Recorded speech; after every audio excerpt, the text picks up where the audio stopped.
Bonjour à tous, bonjour à toutes. Aujourd'hui, dans ce petit bavardage de coaching, nous allons voir, je ne ressens pas exactement ce que je ressens habituellement. Vous venez de rencontrer un homme ou une femme. Vous vous plaisez mutuellement, mais il y a ce petit truc qui est en train de vous perturber. Parce que oui, habituellement, mesdames, lorsque vous rencontrez quelqu'un qui vous plaît énormément, à chaque rendez-vous, vous passez des heures et des heures dans la salle de bain à vous pomponner.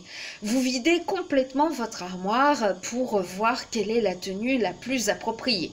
Peut-être ce petit haut rouge avec le pantalon noir. Non, puis non, finalement, le petit top blanc avec la jupette. Non, puis non, vous rechangez, etc., etc.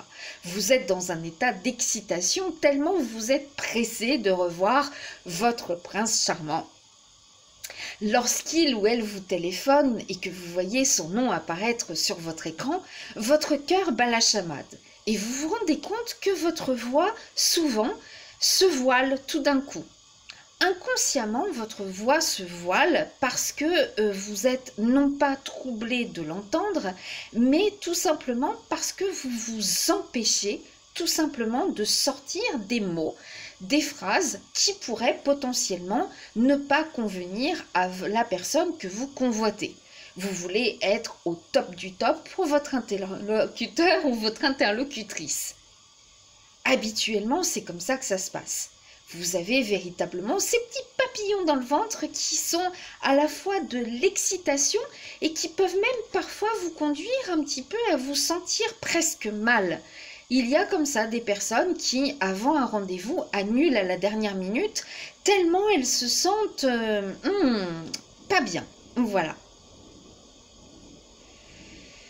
Vous, monsieur, vous vous sentez dans un état un petit peu d'anxiété face habituellement à vos compagnes, voilà, vos partenaires.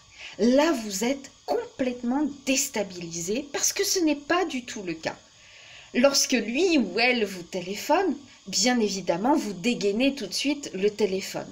Mais vous parlez sans retenue, c'est-à-dire que même si vous campez sur vos positions et que vous avez des opinions contraires, eh bien, vous ne cherchez pas à modifier la pensée de l'autre. Vous n'essayez pas d'être quelqu'un d'autre que vous-même.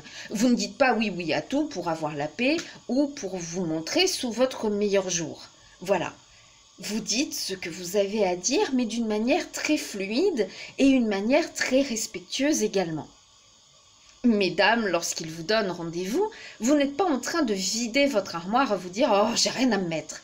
Vous mettez la tenue qui vous paraît la plus adéquate et vous n'en faites pas trop du côté maquillage.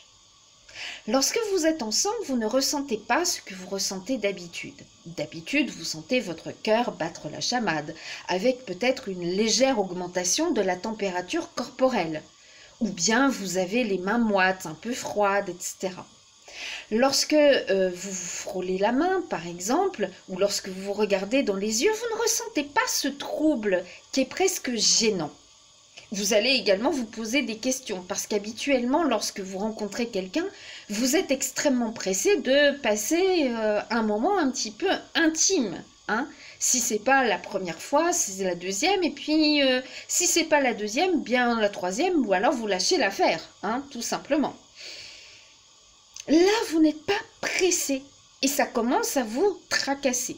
Est-ce que vous êtes en train de perdre votre libido? Je ne pense pas. Vous n'êtes pas en train de rêver de votre partenaire dans des positions la nuit qui vous maintiennent réveillé toute la nuit. Vous le rêvez dans des situations, peut-être, je ne sais pas, vous êtes en train de partir en voyage ensemble, ou vous l'imaginez peut-être enfant, je ne sais pas. Vous rêvez de lieux inconnus qui ne vous est peut-être pas si inconnus que ça. Et tout ça va vous perturber. Non pas vous angoisser, mais vous perturber. Vous allez vous poser la question si vous n'êtes pas justement en train de perdre votre temps face à quelqu'un qui ne vous fait absolument pas vibrer. Parce que d'habitude, quand vous êtes amoureux, vous êtes tout frétillant et frétillante. Vous n'avez qu'une seule envie, c'est d'entendre sa voix tout le temps qui vous rassure finalement. Tant qu'il décroche, ça veut dire qu'il pense encore à vous. Voilà, donc vous allez le bombarder de SMS, vous allez le bombarder d'appels, vous allez le bombarder tout simplement de votre présence. Qu'est-ce qui a fait qu'aujourd'hui, vous n'êtes plus avec ces personnes-là, que vous soyez un homme ou une femme? Vous pensiez être très très amoureux de ces personnes. Vous avez peut-être vécu en couple avec ces personnes, des couples de longue durée, 2, 4 ans, voire plus. Mais ça s'est toujours soldé par quelque chose qui est une rupture finalement. Et si aujourd'hui, vous étiez face à la personne qui vous est prédestinée, vous ressentez cet état de plénitude, de zénitude. Habituellement, toutes les petites choses qui vous agacent, eh bien, ça ne vous agace plus. Vous voyez la vie sous un prisme différent. Les gens vont même vous le dire, « Oh, t'as changé, toi !» Vous êtes plus rayonnant, plus lumineux. Vous êtes tout simplement bien. Et ça va peut-être vous perturber. Parce que vous qui habituellement êtes peut-être un petit peu hyperactif, vous bougez dans tous les sens, vous parlez vite, vous parlez fort, etc., etc., tout d'un coup, vous êtes en train de vous poser. Vous êtes en train finalement de vous retrouver vous-même tel que vous devriez être, tout simplement. Et ça vous perturbe. Parce que vous qui êtes d'habitude très... vous voilà calme et posé. Vous avez des projets.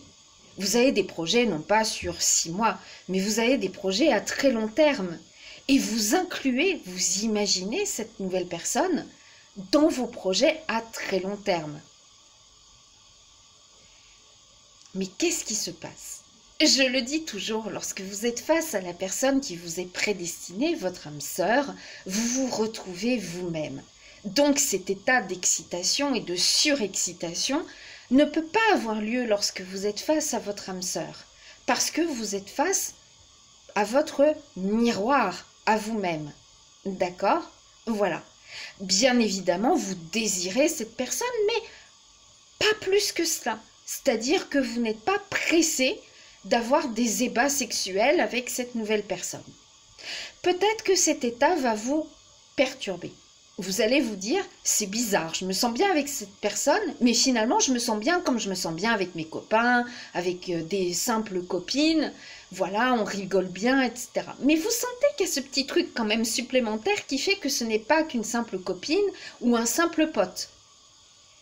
Mais ça va peut-être vous perturber, parce que vous n'êtes pas habitué à ça.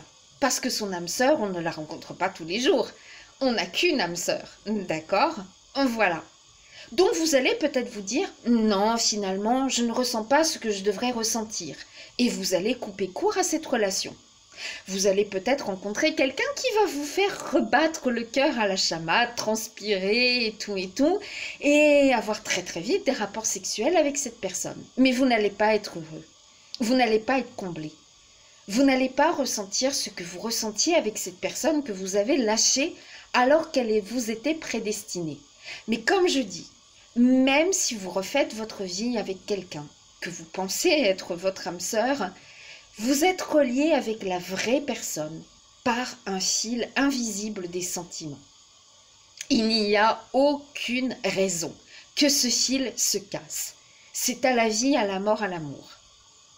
Parfois, vous le verrez chez certaines célébrités, c'est très beau parce que elles vont vous expliquer dans les magazines People qu'elles ont connu tel ou tel chanteur ou telle actrice il y a X années, qu'elles ont eu une aventure avec. Chacun s'est marié ensemble, enfin pas de chacun de son côté, pardon. Et des années plus tard, eh bien, ils se retrouvent et vieillissent ensemble. Et voilà. C'est dommage de ne pas ouvrir les yeux et se dire que c'est dans les dernières années de sa vie qu'on va retrouver la personne qui nous était prédestinée. Parce que le temps nous est compté. Voilà. Essayez d'ouvrir les yeux. Même si vous vous dites « je ne ressens pas ce petit truc que je ressens habituellement ». Oui, mais habituellement, vous ressentez des choses, des émotions. Mais vous n'êtes plus avec ces personnes qui sont pour vous des ex. Donc, ce que vous pensiez être de l'amour, c'était peut-être tout simplement une très forte attirance pour cette personne. Vous vous rappelez qu'il y avait quand même beaucoup de disputes, beaucoup de malentendus. Quand chacun campait sur ses positions, chacun essayait de modifier la pensée de l'autre. Non, moi tu vois, je te dis que c'est comme ça parce que nanana, nanana. Aujourd'hui, vous écoutez bel et bien cette personne et même si vous donnez votre opinion, vous n'essayez pas de modifier la façon de penser de votre interlocuteur ou votre interlocutrice. Vous êtes juste bien en sa présence. Vous êtes bien. Et les gens vont vous le dire. Vous allez peut-être rayonner. Vous allez avoir un coup de boost. Vous allez avoir plein de projets. Peut-être qu'au début, ça va vous mettre un petit peu mal à l'aise ce nouveau sentiment. Mais ne vous posez pas trop de questions. Je sais qu'il y a des personnes qui se posent énormément de questions. Le cerveau est tout le temps en ébullition. Ne faites jamais des comparaisons. Avec lui, c'était comme ça. Avec l'autre, c'était comme ça. Donc, avec lui, ça doit être comme ça. Non. Tout d'abord, entre votre rupture précédente et maintenant, il s'est certainement écoulé quelques semaines, quelques mois, voire quelques années. Il y a des personnes comme ça qui, entre deux ruptures, restent seules pendant longtemps. D'accord? Voilà. Vous ne pouvez pas comparer parce que, 1, vous avez gagné en maturité, 2, vous n'êtes pas face à la même personne qu'avant, et 3, eh bien c'est comme ça. Quand on est prédestiné à être avec quelqu'un, c'est comme ça. Voilà. Vous allez vous retrouver. Il n'y aura pas de dispute, comme je le dis toujours. Il n'y a pas de dispute, il y a juste des mises au point. D'accord? Voilà. Vous ne ressentez pas ce manque, ce vide quand la personne ne vous téléphone pas. Vous avez sa voix dans votre tête et dans votre cœur. Voilà. Et vous savez que tôt ou tard, la personne, de toute façon, va vous rappeler.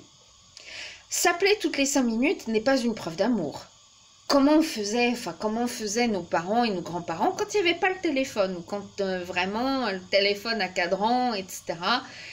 Il n'y avait pas les portables. Donc, comment faisions-nous avant? Et les couples étaient bien plus durables. Alors, si vous ne ressentez pas exactement ce que vous ressentiez d'habitude lorsque vous étiez face à un nouveau partenaire ou une nouvelle partenaire, peut-être tout simplement êtes-vous face à la bonne personne. Ouvrez les yeux et ne vous posez pas trop de questions. N'essayez pas de vous changer, à vous dire oh, « ça y est, c'est l'homme ou la femme de ma vie, il faut que je me teigne, il faut que je fasse ceci, il faut que je fasse cela, etc. » Ne vous modifiez pas. Voilà. Parfois, vous vous êtes peut-être retrouvé au bout de plusieurs années. Les années ont passé, vous avez peut-être changé. Ah bah oui, vous avez des cheveux blancs, vous êtes un petit peu plus rondouillard ou rondouillarde, vous avez quelques rides, ça s'appelle la vie, hein, tout simplement. Voilà. Eh bien, même quand on s'aime, on saura se reconnaître. Même s'il y a eu un grand changement physique, on saura se reconnaître. Croyez-moi. Voilà. Tout simplement. On ne se posera pas de questions. C'est lui, c'est elle, c'est lui, c'est elle. On reprendra la vie comme elle s'était arrêtée. Tout simplement. Voilà. Donc, je vous espère de rencontrer votre âme sœur, d'être bien ensemble. N'essayez pas de vous poser trop de questions. Soyez dans la fluidité, la légèreté des sentiments. Retrouvez-vous vous-même. Quand vous commencerez à vous dire « c'est drôle, je me retrouve moi-même ». Je suis plus comme avant, dépressif, à me poser trop de questions, je suis juste bien. Eh bien, vous êtes peut-être tout simplement face à la bonne personne. Très bonne journée à vous tous et à vous toutes. À bientôt. Ciao, ciao.